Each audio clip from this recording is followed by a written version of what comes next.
please correct me. Sure. You are a pastor. You do a lot of work Sure. in this space. The reason I'm saying it sounds ugly is that it looks like you stop being a man and now you become a husband. What are your views on Yeah, you actually become more of a man when you become a husband. It would sound ugly to a generation or a culture of men who've lost sight of what being a true man is.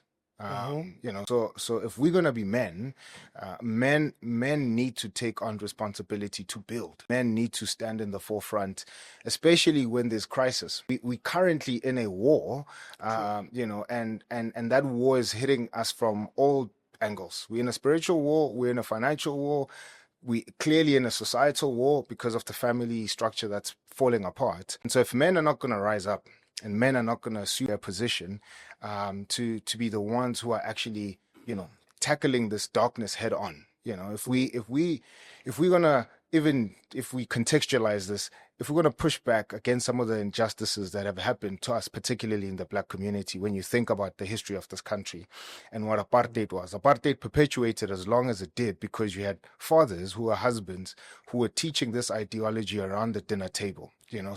So kids did not just wake up and imbibe apartheid only at school. Their fathers around the dinner table who were present were giving them this ideology, and so then they went and lived it out in public. And so if we're going to push back against that darkness that permeates throughout our country, we need fathers, we need husbands who will assume their position around the dinner table. But I think it's going to change primarily around the dinner table first. So it is, Yeah. it could be ugly work, but it's necessary work.